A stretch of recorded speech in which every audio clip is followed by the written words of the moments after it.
नमस्कार दोस्तों। आपने एक कहावत तो सुनी होगी कि खाली दिमाग शैतान का घर होता है।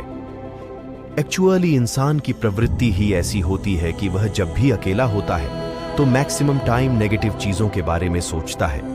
जैसे कि यदि मेरा गोल अचीव नहीं हुआ तो क्या होगा, मेरी जॉब नहीं लगी तो क्या होगा, यदि मेरी उससे शादी नहीं हुई तो क्या होगा। और यही नकारात्मक विचार हमारे मन में अपने भविष्य को लेकर डर पैदा कर देते हैं और हम इसी डर के साथ जीते हैं कि अगर ऐसा नहीं हुआ तो क्या होगा। पर क्या आप जानते हैं, डर को ताकत में बदला जा सकता है, क्योंकि हमारे डर में ही हमारी ताकत का रहस्य छुपा हुआ है। इसलिए आइए इसको एक बुद्धिस्ट स्टोरी के माध्यम से जानें। एक बार एक लकड़हारा और एक सन्यासी जंगल से गांव की ओर जा रहे होते हैं। तब वह सन्यासी कहते हैं कि हमारे डर में ही हमारी ताकत छुपी हुई होती है। पर उस लकड़हारे को कुछ समझ नहीं आता, तो वह अपनी जिज्ञासावश सन्यासी से पूछ बैठता है कि गुरुदेव, डर तो हमें कमजोर बनाती है, फिर आप ऐसा क्यों कह रहे हैं कि डर में ही हमारी ताकत छुपी हुई होती है। लकड़हारे ने ऐसा कहा ही था कि उसे एक शेर की दहाड़ सुनाई देती है और वह चौकन्ना हो जाता है।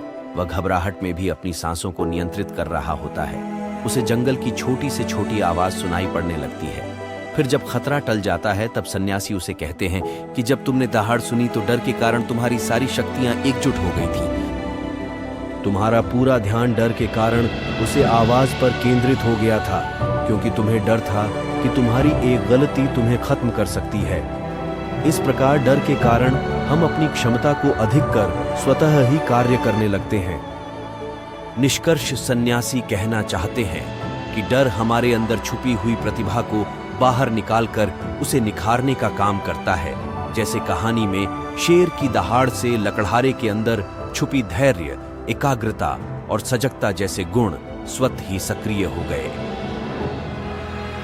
इतना ही नहीं, हम और भी उदाहरण लेकर इसको समझ सकते हैं। जैसे यदि आपको रनिंग ट्रैक पर दौड़ने के लिए बोला जाए तो शायद आप अपनी क्षमता का पूरा उपयोग नहीं कर पाएंगे, पर यदि आपके पीछे कुत्ता या शेर भाग रहा होगा तो आप अपनी क्षमता का सर्वोत्तम उपयोग करने की पूरी कोशिश करेंगे, क्योंकि डर के कारण आपकी सारी इंद्रियां सक्रिय हो जाती हैं और आपको दौड़ने के लिए प्रेरित करेंगे।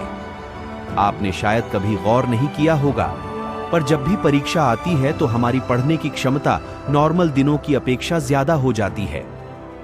हमारी याद करने की क्षमता अन्य दिनों की अपेक्षा बेहतर होती है। क्यों? क्योंकि हमें डर होता है कि अगर हम नहीं पढ़ेंगे तो फेल हो जाएंगे। और इसी के चलते जहां अन्य दिनों में हम नॉर्मली 1 घंटे बैठकर पढ़ नहीं पाते, वहीं परीक्षा के एक दिन पूर्व हम घंटों एक ही जगह बैठकर पढ़ लेते हैं। ऐसा उस डर के कारण होता है जो हमारे अंदर है। वो हमें अपनी क्षमता से ऊपर मेहनत करने के लिए प्रेरित करता है। इसीलिए हमें अपने डर को ताकत में बदलना आना चाहिए। इसके लिए हमें डर को समझना होगा और उसका सामना करने के उपाय को करना होगा। तो चलिए उनके बारे में चर्चा करें। तो चलिए पहले समझते हैं, डर क्या है। डर वो है जो हमें शारीरिक और मानसिक रूप से विकलांग बनता है, यानी जो हमारी सोचने समझने की शक्ति और शारीरिक शक्ति को प्रभावित करता है। जैसे डर के कारण हम अपनी शुद्ध बुद्ध खो देते हैं। हमें कुछ समझ नहीं आता कि क्या करना है क्या नहीं। यहाँ तक कि कई बार तो लोग बेहोश हो जाते हैं और कई लोग पेंट गीली कर लेते हैं। पर ऐसा नहीं है कि डर को काबू नहीं किया जा सकता, डर को हराया नहीं जा सकता।